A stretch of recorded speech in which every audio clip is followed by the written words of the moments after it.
बिस्मिल्लाहिर्रहमानिर्रहीम। अस्सलाम वालेकुम 9th क्लास। आज हम एक्सरसाइज 5.1 को क्वेश्चन नंबर 1 से स्टार्ट करें। क्वेश्चन नंबर 1 में देखें हमें कहा गया है solve and represent the solution on real line. कि सबसे पहले तो हमने इस क्वेश्चन को सॉल्व करना है। सॉल्व करने के बाद जो सॉल्यूशन हमारे पास आएगा, जो आंसर आएगा, उसको हमने रियल लाइन पर रिप्रेजेंट करना है। तो सबसे पहले तो 9th क्लास आपने इसको देखना है कि ये सिंपल आपके पास एक इक्वेशन है। इक्वेशन वो होती है जिसके मिडल में इक्वल का साइन होता है। ये एक इक्वेशन है और इक्वेशन के साथ ये लीनियर इक्वेशन है। लीनियर इक्वेशन कौन सी होती है कि जिस इक्वेशन के अंदर जो वेरिएबल होता है, जैसे कि एक्स वेरिएबल है, उसकी सबसे बड़ी पावर 1 होती है, उसकी डिग्री 1 होती है।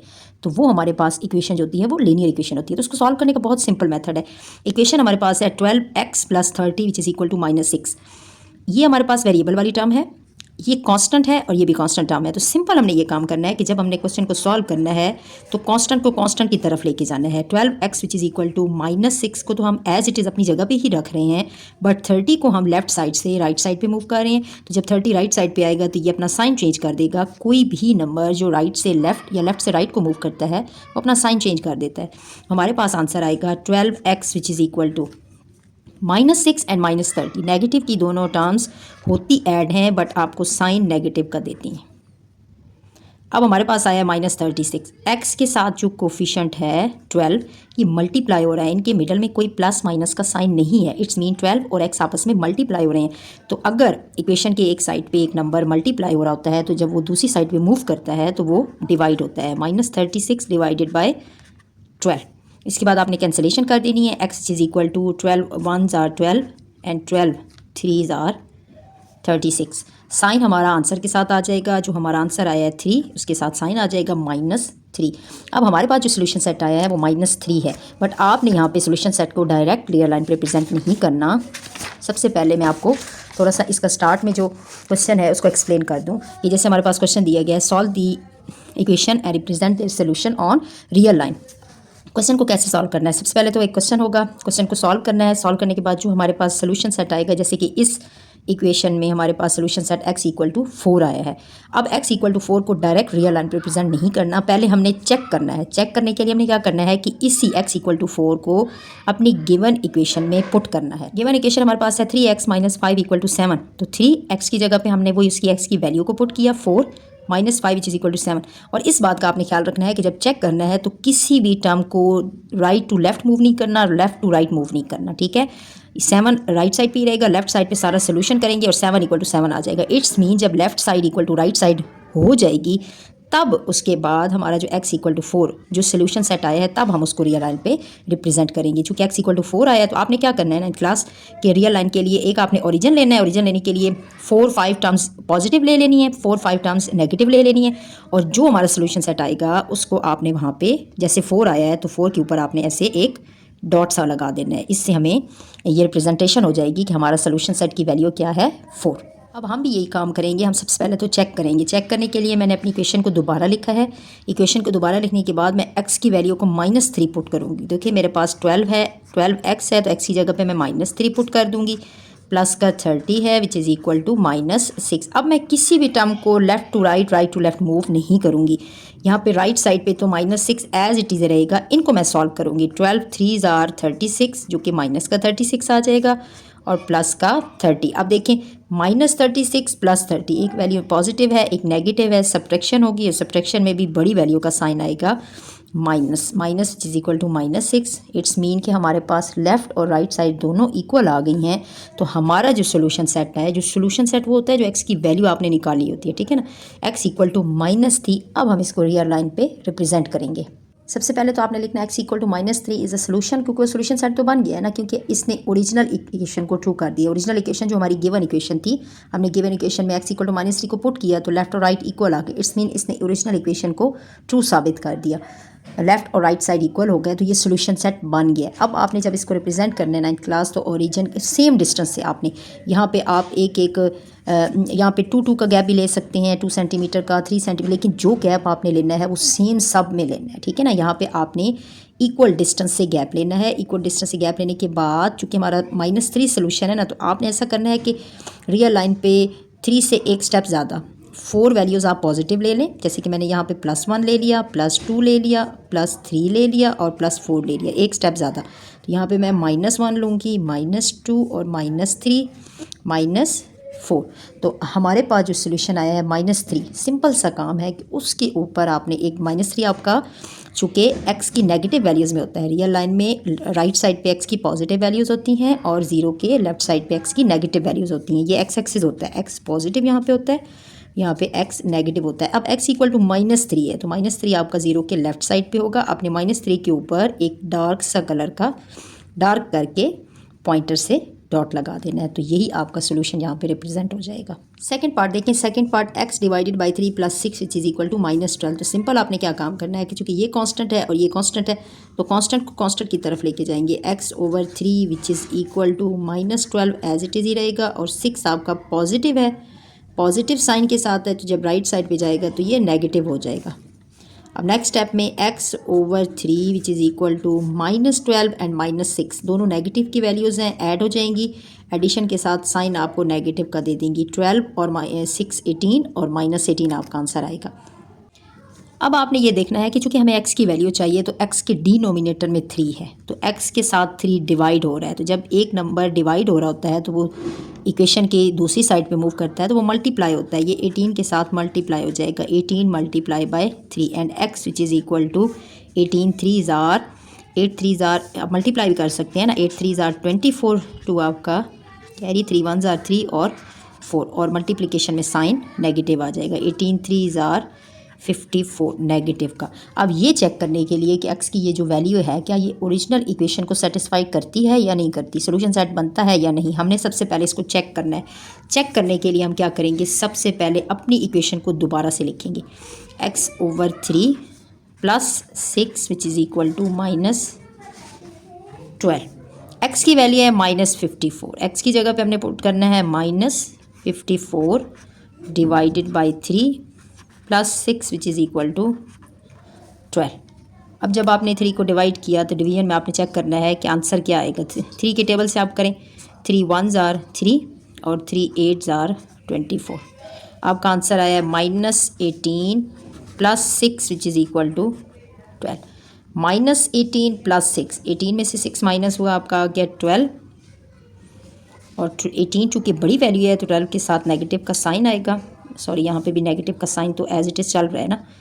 -12 which is equal to -12, it's mean left side और राइट साइड इक्वल हो गई। जब लेफ्ट और राइट साइड इक्वल हो जाती है तो ये वैल्यू हमारा सोल्यूशन सेट बन जाती है। ठीक है, फिर हम इसको रियल लाइन पर रिप्रेजेंट करते हैं। तो यहाँ पे आपने एक लाइन लिखनी है, और वो लाइन आपने ये लिखनी है कि x equal to -54 is a solution. ये सोल्यूशन आपका बन गया है। क्यों बना है ये, because it makes the original equation, जो हमारी गिवन इक्वेशन थी, ओरिजिनल इक्वेशन ट्रू। इसने ओरिजिनल इक्वेशन को ट्रू कर दिया। ट्रू मीन्स के लेफ्ट और राइट साइड इक्वल आ गए। अब आपने इसको रियल लाइन पर रिप्रेजेंट करना है।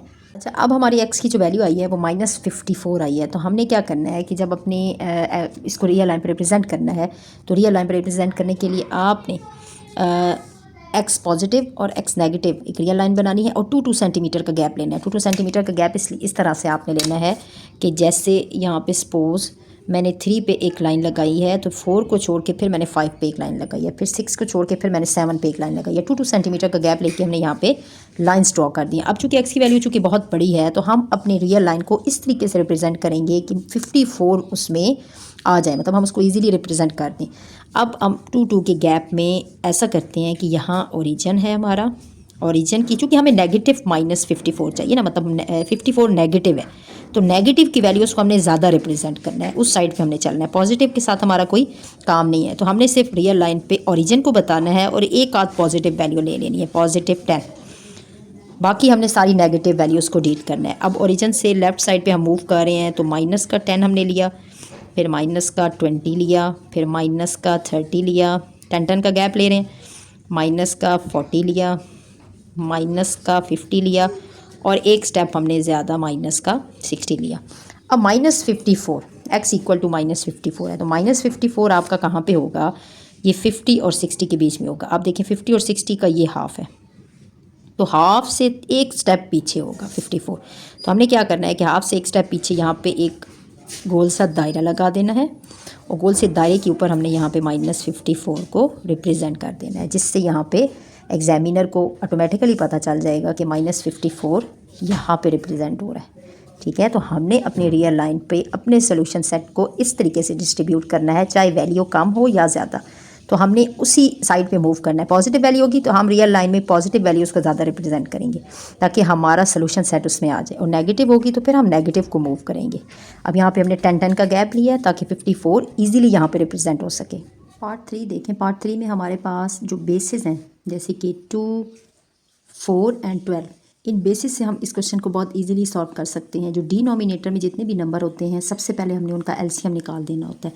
हमारे पास डिनोमिनेटर में नंबर हैं 2, 4 एंड 12, इन सब का हम एलसीएम निकालेंगे। अब एलसीएम जब हमारे पास आ जाएगा तो फिर उससे फिर हम पूरी इक्वेशन को मल्टीप्लाई कर देंगे। देखिए 2 1s are 2, 2 2s are 4 and 2 6 are 12। Again 2 के टेबल से हम डिवाइड करेंगे।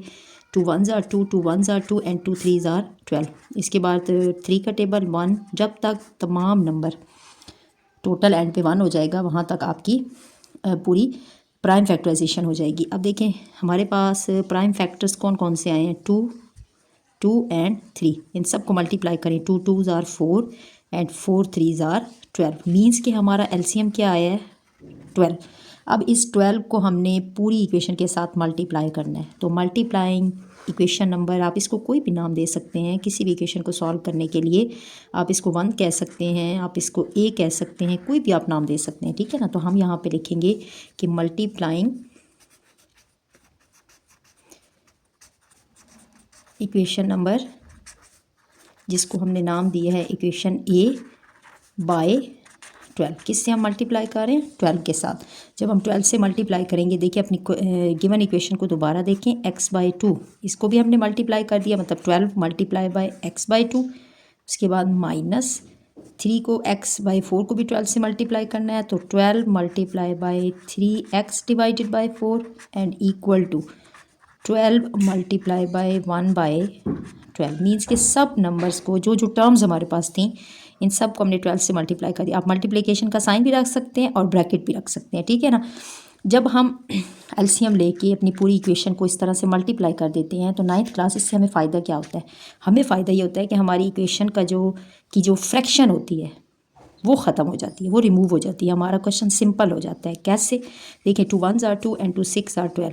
अब ये 6 और x आपस में मल्टीप्लाई हो रहे हैं तो ये 6x देंगे, -4 1s are 4 and 4 3s are 12। अब 3 और 3x आपस में मल्टीप्लाई होंगे तो 3 3s are 9x which is equal to 12 1s are 12 and 12 1s are 12 equal to 1। ठीक है, हमारा क्वेश्चन जो फ्रैक्शन की फॉर्म में था वो सिंपल में चेंज हो गया। सिंपल एक इक्वेशन बन गई है। ये भी x की टर्म है, ये भी x की टर्म है, तो 9 में से 6 माइनस हुआ 3 और माइनस का 3x, बड़ी टर्म का साइन आता है which is equal to 1। x के साथ जो कोफिशिएंट है -3 वो मल्टीप्लाई हो रहा है, जब दूसरी साइड पे जाएगा तो डिवाइड हो जाएगा 1/-3।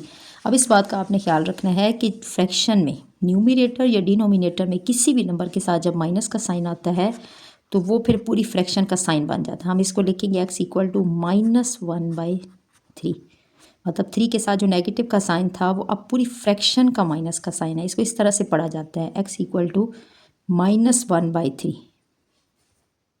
तब x की वैल्यू हमारे पास आ जाएगी जो कि -1/3 आई है। तो उसको सोल्यूशन सेट को रियल लाइन पे रिप्रेजेंट करने से पहले हमने चेक करना है। चेक करने के लिए अपनी ओरिजिनल इक्वेशन को, जो गिवन इक्वेशन है, उसको हम दोबारा से लिखेंगे और जहाँ जहाँ पे भी x होगा वहाँ पे हम x की वैल्यू को -1/3 पुट कर देंगे। तो देखिए गिवन इक्वेशन को मैंने दोबारा लिखा है।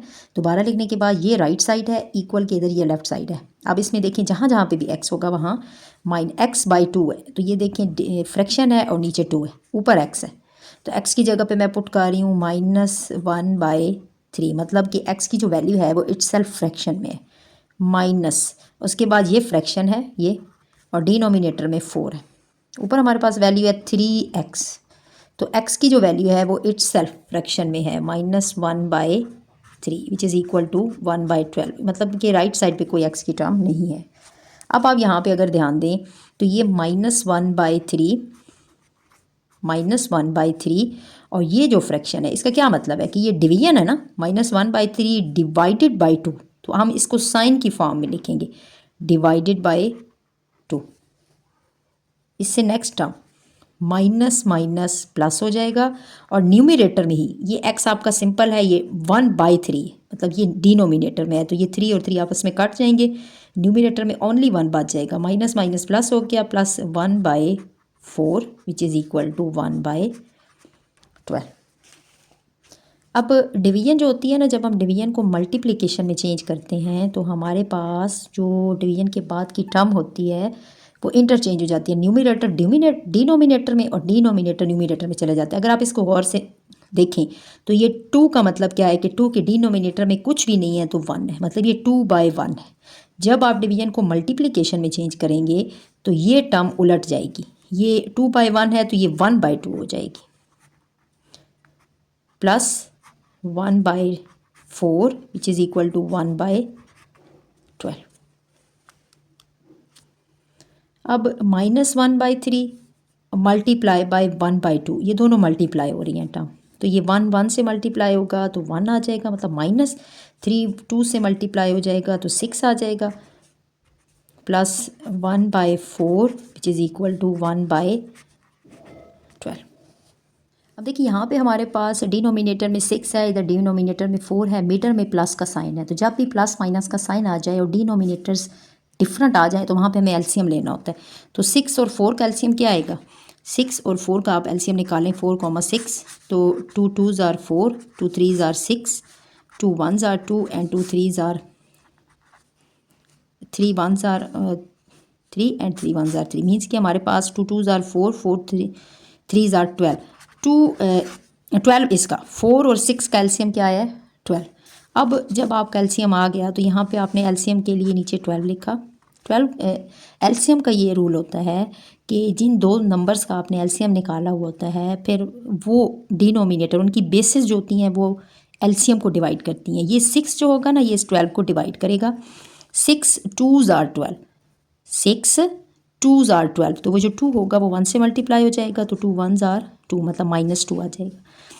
अगेन ये इसकी बेस 4 भी इस 12 को डिवाइड करेगा, 4 3s are 12, 4 3s are 12, तो उस 3 ने इसी के न्यूमिनेटर से मल्टीप्लाई होना है, तो 3 1s are 3 और राइट साइड पे हमारी टर्म उसी तरह ही 1/12 चल रही है। अब देखिए -2 + 3, 3 में से 1 माइनस 3 में से 2 माइनस हुआ, प्लस का 1/12 विच इज़ इक्वल टू 1/12। जब हम चेक करते हैं, चेक करने में हमारी लेफ़्ट और राइट साइड आपस में इक्वल हो जाती है तो वहाँ पे हम ये कहते हैं कि जो एक्स की वैल्यू हमारे पास आई थी वो हमारा सोल्यूशन सेट है। क्यों सोल्यूशन सेट है, क्योंकि इसने ओरिजिनल इक्वेशन को सेटिस्फाइड कर दिया है। तो यहाँ पे हम एक लाइन लिखेंगे और ये होगी कि x equal to -1/3 is a solution. अब वो सोल्यूशन सेट बन गया है because it satisfies the original equation too, original equation को इसने ट्रू कर दिया। अब हमने जाना है जी इसको रियल लाइन पे रिप्रेजेंट करना है। रियल लाइन के लिए हमने लाइन ड्रॉ करनी है, 2 सेंटीमीटर का आपने इक्वल डिस्टेंस का गैप लेना है। 0 के राइट साइड पे x की पॉजिटिव वैल्यूज़ होती हैं, ओरिजिन के लेफ़्ट साइड पे x की नेगेटिव वैल्यूज़ होती हैं, ठीक है। अब हमने यहाँ पे 1 2 और 3 पॉजिटिव वैल्यूज़ ले ली हैं और हम 3 नेगेटिव वैल्यूज़ ले लेंगे, -2 एंड -3। अब हमारी जो x की वैल्यू आई है वो x की वैल्यू है जी x इक्वल टू -1/3। -1/3 को हमने रियल लाइन पर रिप्रेजेंट करना है।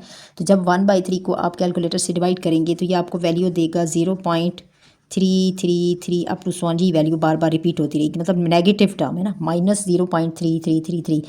तो हमने -0.3 को रियल लाइन पे रिप्रेजेंट करना है डेसिमल में जाके, ठीक है ना। अब आप अगर गौर से देखें तो ये ओरिजिन है 0 और ये है -1, 0 और -1 के हाफ में जाके कहीं -0.5 होगा, तो 0.5 से 2 स्टेप पीछे आप आएंगे, उससे एक स्टेप पीछे -0.4 होगा और एक स्टेप मज़ीद पीछे जब आप आएंगे तो वहाँ पे 0.3 होगा। तो इसके ऊपर यहाँ पे आपने एक बड़ा सा डॉट लगाना है और डॉट लगाने के बाद आपने यहाँ पे लिख देना है -1/3। तो यहाँ पे ये रिप्रेजेंटेशन हो जाएगी। डॉट को आपने डार्क करना है पेन या पॉइंटर से और उसके ऊपर ही आपने वैल्यू लिख देनी है, तो यहाँ पे रिप्रेजेंट हो जाएगी कि इस डॉट की जगह पे हमने -1/3 को रिप्रेजेंट किया है। फोर्थ पार्ट देखें तो फोर्थ पार्ट में भी हमारे पास एक इक्वेशन है। इक्वेशन को हम सबसे पहले तो सॉल्व करेंगे, उसमें से x की वैल्यू को निकालेंगे। तो देखें लेफ़्ट साइड पे ओनली 2 है, राइट साइड पे अगर ब्रैकेट है और 7 है तो 7 को हम मल्टीप्लाई करेंगे फर्स्ट टर्म से और फिर सेकंड टर्म से। 7 2s are 14x और 7 4s are 28। प्लस का 12x अलग है क्योंकि वो ब्रैकेट से बाहर है। अब यहाँ पे अगर आप गौर करें तो हमारे पास दो कांस्टेंट हैं 2 और 28 और दो वेरिएबल्स की टर्म्स हैं। तो हम ऐसे ही करते हैं कि कांस्टेंट को एक साइड पे ले जाते हैं, 28 को लेफ़्ट साइड पे मूव करवाते हैं, माइनस का 28 हो जाएगा और 14 और 12x को हम इधर ही रहने देते हैं, इनको आपस में हम प्लस माइनस करेंगे। अब माइनस का 28 और प्लस का 2, एक पॉजिटिव है एक नेगेटिव है, सब्ट्रैक्शन होगी 26 आएगा और माइनस का 26 आएगा, which is equal to 14 plus 12, दोनों पॉजिटिव टर्म है ऐड हो जाएंगी। इधर हमारे पास आ जाएगा 4 और 2 6 1 1 2 20x। x की हमें वैल्यू चाहिए, तो x के साथ जो कोफिशेंट है, x के साथ जो कोफिशेंट है 26, इसने राइट साइड से लेफ़्ट साइड को मूव होना है, ठीक है ना। तो 26 को ये डिवाइड कर देगा, यहाँ मल्टीप्लाई हो रहा है ना, दूसरी साइड पे जाएगा तो डिवाइड हो जाएगा। अब दोनों सेम नंबर हैं, 26 1 जार 26, दोनों कैंसिलेशन हो जाएगी। ओनली हमारे पास जब कुछ भी नहीं बचेगा तो वो 1 बच जाएगा नेगेटिव साइन के साथ, -1। अब x की वैल्यू हमारे पास आ गई है -1। -1 क्या सोल्यूशन सेट है या नहीं है, इसके लिए हमें सबसे पहले इसको चेक करना होता है। चेक करने के लिए हम अपनी गिवन इक्वेशन को दोबारा से लिखते हैं। गिवन इक्वेशन है जी 2 = 7, 2x + 4 + 12x। अब चेक करने के लिए जहाँ जहाँ पे भी x होगा वहाँ पे हम क्या पुट करेंगे, -1। तो देखिए 2 = 7,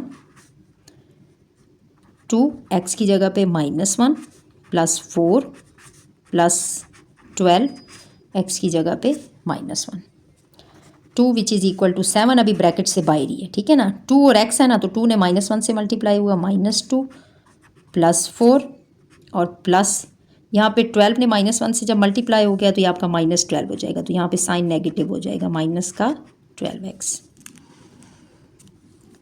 2 which is equal to 7, 4 - 2 2, bracket के अंदर ही अभी सारी सिंप्लीफिकेशन हो रही है, 4 में से 2 माइनस हुई है 2, माइनस का 12x। सॉरी यहाँ पे जब 12 -1 से मल्टीप्लाई होगा ना तो ओनली -12 हो जाएगा क्योंकि x की जगह पे हमने -1 पुट किया है ना। 7 2s are 14 एंड -12। अच्छा 9th क्लास, इस बात का आपने ख्याल करना है कि जब आप चेक कर रहे होंगे तो चेक करने में राइट साइड की कोई टर्म लेफ्ट और लेफ्ट की कोई राइट साइड पे मूव नहीं करनी, ठीक है ना। अब लेफ्ट साइड पे सिर्फ 2 है तो वो अपनी जगह पे ही है, हम सारी सिंप्लीफिकेशन राइट साइड पे कर रहे हैं। 2 विच इज़ इक्वल टू 14 - 12 2, तो देखिए लेफ़्ट और राइट दोनों इक्वल आ गए। इट्स मीन कि जब ये लेफ़्ट और राइट साइड दोनों इक्वल आ जाएं तो ये जो x की वैल्यू होती है जो हम निकालते हैं वो हमारा सोल्यूशन सेट बन जाती है। यहाँ पे हम एक लाइन लिखेंगे, वो लाइन ये होगी कि x = -1 is a solution because it satisfies the original equation true. इसने ओरिजिनल इक्वेशन को ट्रू साबित कर दी है, इसलिए अब सोल्यूशन सेट बन गया है। अब हमने जाना है जी इसको रियल लाइन पर रिप्रेजेंट करना है। इसके लिए चूँकि ये बहुत सिंपल सी एक -1 एक ही टर्म है, मतलब बहुत छोटी टर्म है, हम इसको बहुत आसानी से रिप्रेजेंट कर सकते हैं। तो हमने क्या करना है, रियल लाइन पे ओरिजिन के राइट साइड पे भी आप 2 3 1 2 3 2-3 टर्म्स ले लें और लेफ़्ट में भी ले लें, -1 -2 और -3, क्योंकि ये डेसिमल में नहीं है, फ्रैक्शन में नहीं है, ये आपकी सिंपल एक नंबर है -1 जिसको आप बहुत आसानी से रिप्रेजेंट कर सकते हैं। तो हमारे पास जो x की वैल्यू है वो -1 है, तो हमने क्या करना है कि -1 के ऊपर ही हम एक इस डॉट लगाएंगे, इसको डार्क कर देंगे और यहाँ पे x = -1 रिप्रेजेंट हो जाएगा, ठीक है ना। जब आप -1 को सर्कल कर देंगे तो वहीं से ये एग्जामिनर को पता चल जाएगा कि जो सोल्यूशन सेट की वैल्यू है वो -1 है, इसको आपने सर्कल किया हुआ है। फिफ्थ पार्ट में देखें कि फिर हमारे पास जो बेसिस आई हैं 3 4 एंड 6, मतलब डिनोमिनेटर में जो टर्म्स हैं वो हैं जी 3 4 एंड 6, इनको हम उठाएंगे और इनका हम एलसीएम निकालेंगे। तो सबसे पहले 2 के टेबल से करेंगे, 3 पे नहीं जाएगा, उसको एज इट इज़ ही लिख देंगे, 2 2s are 4 2 3s are 6। फिर अगेन 2 के टेबल से 3 को एज इट इज़ लिखेंगे, 2 1s are 2 और जिस टेबल पे नहीं जाएगा उसको एज इट इज़ ही लिखेंगे, 3 1s are 3 3 1s are 3। तो जब तक हमारा पूरी टर्म 1 1 1 नहीं हो जाती वहाँ तक हमारी प्राइम फैक्टराइजेशन मुकम्मल नहीं होगी। प्राइम फैक्टर्स हमारे पास आए हैं 2 2s are 4 4 3s are 12, means कि एलसीएम हमारे पास आ गया है 12। अब इस जो हमारा एलसीएम आता है ना, उस एलसीएम से हमने अपनी पूरी इक्वेशन को, गिवन इक्वेशन को मल्टीप्लाई करना होता है। तो जब मल्टीप्लाई करेंगे हम 12 से अपनी पूरी तमाम टर्म्स को, तो क्या आ जाएगा, 12 × 2x -1/3। आप मल्टीप्लिकेशन का साइन भी रख सकते हैं और ब्रैकेट्स भी रख सकते हैं। ब्रैकेट का मतलब भी मल्टीप्लिकेशन ही होता है। जब दो टर्म्स आपस में उनमें ब्रैकेट होती है तो इट्स मीन वो मल्टीप्लाई हो रही होती है, ठीक है ना। तो आप ऐसे भी रख सकते हैं, ये ब्रैकेट -12 है और फिर आप ब्रैकेट रख दें 3x divided by 4 which is equal to 12 और 5/6। इससे 9th क्लास हमें क्या फ़ायदा होता है? इससे हमें ये फ़ायदा होता है कि जब हम इस तरह से बेसिस उठा के एलसीएम निकाल के मल्टीप्लाई कर देते हैं तो हमारी इक्वेशन होती है वो बहुत सिंपल हो जाती है। कैसे? देखिए 3 1s are 3, 3 4s are 12, तो 4 और ब्रैकेट अभी रखेंगे 2x - 1। इससे हमारी फ्रैक्शन ख़त्म हो जाती है, फ्रैक्शन रिमूव हो जाती है। 4 3s are 12, तो यहाँ पे 3 बाहर रहेगा और ब्रैकेट के अंदर 3x और इक्वल में क्या हो जाएगा 6 1s are 6, 6 2s are 12 और 2 और 5। अब देखिए हमारी फ्रैक्शन बिल्कुल ख़त्म हो गई है, सिंपल इक्वेशन हमारी बन गई है, ठीक है ना। अब हम इसको मल्टीप्लाई करेंगे 4 2s are 8x -4 1s are 4 -3 3s are 9 which is equal to 10। x की टर्म्स को इकट्ठा कर देते हैं 8x -9x which is equal to 10 और कांस्टेंट को कांस्टेंट की तरफ ले जाते हैं 10 + 4। 8 में से 9 माइनस हुई है मतलब कि बड़ी टर्म का साइन आएगा ना -1x which is equal to, एक प्लस है ना एक माइनस है, सब्ट्रैक्शन होगी। 9 में से 8 माइनस हुआ 1 तो साइन बड़ी वैल्यू का आएगा, ठीक। 10 और 4 14 x which is equal to 14 divided by -1। अब मैंने आपको पहले भी ये बताया है कि जब साइन फ्रैक्शन की किसी भी टर्म के साथ हो, चाहे न्यूमरेटर के साथ हो चाहे डिनोमिनेटर के साथ हो, तो वो साइन फिर फ्रैक्शन का साइन होता है। तो चूँकि 1 को काउंट नहीं किया जाता डिनोमिनेटर में जब 1 होता है, जैसे कि 2 है तो 2 का मतलब ये होता है कि इसके नीचे 1 है, 2/1, तो हम इसको सिर्फ 2 ही पढ़ते हैं। तो यहाँ पे हम साइन 14 को देंगे, फ्रैक्शन को x इक्वल टू -14 हमारा सोल्यूशन सेट आया है। अब इसको चेक करेंगे हम, सबसे पहले चेक करने के बाद हम बताएंगे कि ये सोल्यूशन सेट बनता है, मतलब ये गिवन इक्वेशन को सेटिस्फाई करता है या नहीं करता। अच्छा, आपने जब चेक करना है तो चेक करने के लिए हमने अपनी गिवन इक्वेशन को अगेन लिखना है। अगेन लिखने के बाद जो x की वैल्यू आएगी उसको अपनी इक्वेशन में जहाँ जहाँ पे भी x होगा वहाँ वहाँ पुट कर देना है। तो जैसे हमारे पास 2 है ना, 2x है तो x की जगह पे हम -14 पुट करेंगे, -1 एंड डिवाइडेड बाय 3, फिर बीच में माइनस का साइन है, फिर 3x की जगह पे हम -14 लिखेंगे वैल्यू और divided by 4 and equal to 5/6 आ गया। अब 2x है ना तो x की जगह पे -14 आया, मीन्स कि 2 और 14 ने मल्टीप्लाई होना है, ठीक है। 14 2s are 28, माइनस का 28 और -1 डिवाइडेड बाय 3। इसके बाद -3 को 14 के साथ मल्टीप्लाई करेंगे तो आपका आ जाएगा 4 3s are 12, 3 1s are 3 and 4 42, 14 3s are 42 और माइनस प्लस का 42 divided by 4 which is equal to 5/6। Middle में माइनस का साइन है ना, तो अगर कोई टर्म मल्टीप्लिकेशन में आपको माइनस का 42 दे रही है तो वो माइनस प्लस हो जाएगा। अब आप यहाँ पे देखें कि -28 और -1 नेगेटिव की टर्म हमेशा होती ऐड हैं, लेकिन साइन आपको माइनस का देती हैं। -29/3 plus 42 divided by 4 which is equal to 5/6। अब यहाँ पे आपने फिर इस बात का ख्याल रखना है कि हमारी जो डिनोमिनेटर्स हैं बेसिस डिफरेंट हो गई, तो बेसिस जब डिफरेंट हो जाती हैं तो एलसीएम की ज़रूरत पड़ती है। ये बेस और ये बेस डिफरेंट है, बीच में प्लस का साइन है, तो आप यहाँ पे कोई कटिंग कैंसिलेशन वगैरह नहीं कर सकते, डायरेक्ट इनको प्लस माइनस भी नहीं कर सकते। तो 3 और 4 का एलसीएम हम निकालेंगे। 3 और 4 का एलसीएम क्या आएगा? 2 का टेबल पहले आप करेंगे, 3 पे नहीं जाएगा, एज इट इज़ रखेंगे। 2 2s are 4, फिर 3 को एज इट इज़ रखेंगे, 2 1s are 2, 3 1s are 3 and 1, मतलब कि 2 2s are 4, 4 3s are 12 भी आया। तो जब आपका 12 एलसीएम आ गया तो आपने यहाँ पे फ्रैक्शन लगाई, एलसीएम को लिखा। अब इसका रूल ये होता है कि जो पहली बेस होती है वो अपने एलसीएम को डिवाइड करती है। 3 4s are 12, 3 4s are 12, उस 4 ने उसके न्यूमरेटर से मल्टीप्लाई होना होता है, ठीक है। मतलब 4 जब 29 से मल्टीप्लाई होगा, माइनस का साइन तो आप बाद में लिखेंगे ना, तो 9 4s are 36, 3 यहाँ पे कैरी, 4 2s are 8, 11 116, तो माइनस का 116 आ जाएगा प्लस। अब यहाँ पे 4 ने भी अपने एलसीएम को डिवाइड करना है। 4 3s are 12, 4 3s are 12, उस 3 ने 42 से मल्टीप्लाई होना है, तो 3 ने जब 42 के साथ मल्टीप्लाई हुआ 6 एंड 4 3s are 12, 126, यहाँ पे 126 आएगा विच इज़ इक्वल टू 5/6। अब आप देखें कि ये न्यूमरेटर में इधर 126 है, इधर 116 है, एक प्लस का एक माइनस का है, सब्ट्रैक्शन होगी तो 126 पॉजिटिव है, इसमें से माइनस 116 को निकाल दें, 0 10 आ जाएगा। ठीक है, तो हमारे पास पॉजिटिव 10 आएगा, 126 बड़ी वैल्यू है तो 10 divided by 12 which is equal to 5/6। तो हमने चूँकि लेफ़्ट और राइट को इक्वल करना है तो ये इक्वल ही हैं। कैसे कैंसलेशन करेंगे 2 के टेबल से, 2 5 आर 10, 2 6 आर 12, तो 5/6 विच इज़ इक्वल टू 5/6। तो यहाँ पे हमारी लेफ़्ट और राइट साइड इक्वल हो गई। यहाँ पे हम एक लाइन लिखेंगे, लाइन लिखने के बाद अपनी एक्स की वैल्यू को, एक्स की वैल्यू क्या आई थी हमारी -14, उसको हम रियल लाइन पर रिप्रेजेंट करें। हमने लिखी है कि x इक्वल टू -14, एक्स की जो वैल्यू होती है ना फिर वो सोल्यूशन सेट बन जाती है, because it satisfies the original equation too, original equation को लेफ्ट और राइट इक्वल आ गया तो इट्स मीन कि हमारी जो x की वैल्यू आई थी वो सोल्यूशन सेट बन गई है। अब 9th क्लास आपने अपनी रियल लाइन को इस तरीके से रिप्रेजेंट करना है कि जो हमारा सोल्यूशन सेट आया है वो उसमें अच्छे से रिप्रेजेंट हो जाए। अगर तो वैल्यू बहुत कम है तो आपने 1 2 3 4 5 वैल्यूज़ दे देनी है। मैंने 2 सेंटीमीटर का गैप लिया है, इक्वल मैंने लाइन लगाई है, यहाँ पे 2 सेंटीमीटर, इधर 2 सेंटीमीटर, इधर 2 सेंटीमीटर। अब वैल्यू 14 तक जा रही है तो हम क्या करेंगे, जो हम यहाँ पे 5 5 का इसकी नंबरिंग करेंगे, +5 10 और 15, इधर आ जाएगा -5 -10 और माइनस का 15। हमने इस तरीके से इनको वैल्यूज़ देनी है कि जो भी एक्स की वैल्यू है वो इसके बीच में आसानी से रिप्रेजेंट हो जाए। तो अब आप देखें कि -14 है तो -14 को हम आसानी से यहाँ पे 10 और 15 तो इसके एक स्टेप पीछे यहाँ पे, मतलब यहाँ पे आप 5 का गैप लिया है ना तो यहाँ पे 5 पॉइंट्स हैं तो यहाँ पे 15 से एक स्टेप पीछे यहाँ पे 14 होगा।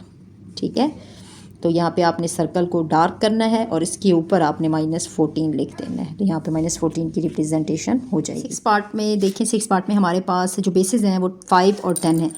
तो फर्स्ट टर्म की बेस 10 है और 9 की बेस जो है अगर शो नहीं हो रही तो ये 1 है। ठीक, और इधर नेक्स्ट बेस टर्म जो है बेस जो है वो 5 है।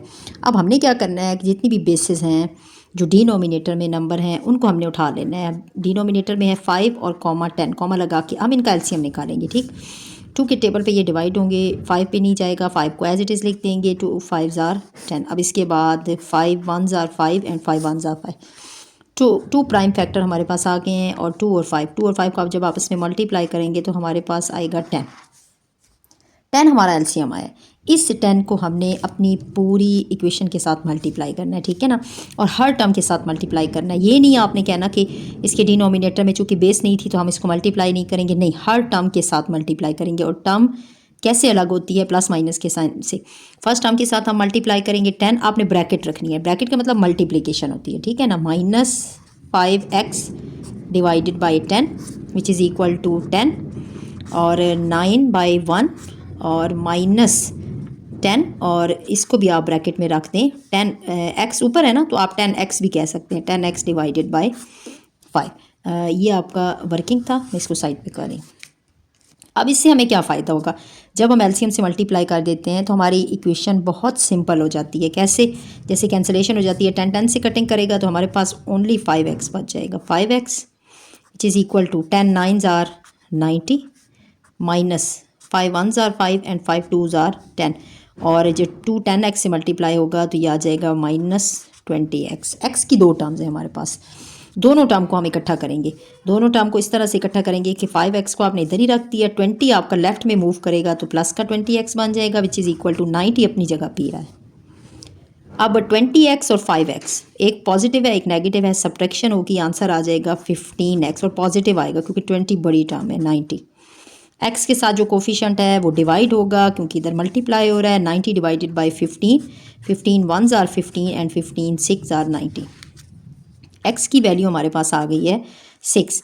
अब x की वैल्यू जो 6 आई है इसको सोल्यूशन मानने से पहले हमने चेक करना है। चेक करने का ये मतलब है कि अपनी गिवन इक्वेशन को हम दोबारा से लिखेंगे और उसमें x की वैल्यू पुट करके लेफ़्ट और राइट साइड को इक्वल साबित करेंगे। इस जगह पे हमने पुट करना है 6। तो चेक करने के लिए अपनी गिवन इक्वेशन को हमने लिख लिया है और देखिए जहाँ जहाँ पे भी x है -5x की जगह पे हम पुट करेंगे 6 डिवाइडेड बाई 10 इक्वल में हमारे पास 9 है, 9 माइनस 10 एक्स की जगह पे हम 6 पुट करेंगे डिवाइडेड बाय 5। अब लेफ़्ट और राइट में देखें कि 6 5 से मल्टीप्लाई होगा, माइनस का 30 divided by 10 which is equal to 9 minus 10 6 are 60 divided by 5। अब ये दो टर्म्स हैं, इनमें माइनस का साइन आ गया है, ठीक है ना, माइनस का साइन है, इसकी डिनोमिनेटर में कोई चीज़ शो नहीं हो रही, तो ये 1 है। अब हमने क्या करना है कि दोनों को प्रूव करना है। ये कैंसिलेशन कर दें, 10 1s are 10 and 10 3s are 30। यहाँ पे तो -3 आ गया है, बट यहाँ पे हमने क्या करना है, 1 और 5 बेसिस डिफरेंट हो गई हैं, तो एलसीएम निकालेंगे। एलसीएम वही 5 आएगा क्योंकि एक ही नंबर है। अब जिसकी डिनोमिनेटर में एलसीएम नहीं होता ना, उसके न्यूमिनेटर के साथ एलसीएम मल्टीप्लाई हो जाता है। 9 5s आर 45 माइनस जिसकी डिनोमिनेटर में पूरा एलसीएम मौजूद होता है, उसका न्यूमिनेटर एज इट इज़ आ जाता है, -3 विच इज़ इक्वल टू, अच्छा 60 एक नेगेटिव है एक पॉजिटिव है, 60 में से 45 माइनस हुई है तो आपकी क्या आ जाएगा 5 और 15 माइनस का 15 आएगा, ठीक है। अब कैंसिलेशन करें, कैंसिलेशन करेंगे तो 5 1s are 5 and 5 3s are 15, दोनों साइडें हमारी इक्वल हो गई हैं, -3 इक्वल टू -3। चेक करने से हमें ये पता चला है कि हमारी जो x की वैल्यू थी जो कि 6 आई थी वो सोल्यूशन सेट है। पे हमने ये लाइन लिखनी है, x equal to 6 is a solution because it satisfies the given equation true. अब वैल्यू हमारी x की क्या है 6। अब 6 को हमने रियल लाइन पे रिप्रेजेंट करना है, जो x की वैल्यू आती है ना वही सोल्यूशन सेट भी बनता है, उसी को रिप्रेजेंट भी करते हैं, ठीक है ना। अब x की वैल्यू 6 है, 6 के लिए अब देखिए अपने रियल लाइन को, जैसे ये जो है इसको आपने इस तरीके से 2 डेसिमल का 2 सेंटीमीटर का हमने गैप तो ले लिया है, लेकिन 6 को रिप्रेजेंट करने के लिए मैं यहाँ पे इनकी नंबरिंग इस तरह से करूँगी कि 6 यहाँ पे हमारा रिप्रेजेंट हो जाए, ठीक। तो मैं ऐसा करती हूँ कि यहाँ पे 2 इवन नंबर्स ले लेती हूँ, +2 +4 +6, और इधर ले लेती हूँ -2 -4 एंड -6। तो जब मैंने इवन नंबर्स लिए तो x इक्वल टू +6 को रिप्रेजेंट करने के लिए मैं यहाँ पे 6 के ऊपर ही यहाँ पे सर्कल लगाऊंगी और उसको डार्क कर दूंगी, यहाँ से रिप्रेजेंटेशन इस पॉइंट पे जाके x इक्वल टू 6 की रिप्रेजेंटेशन हो जाएगी।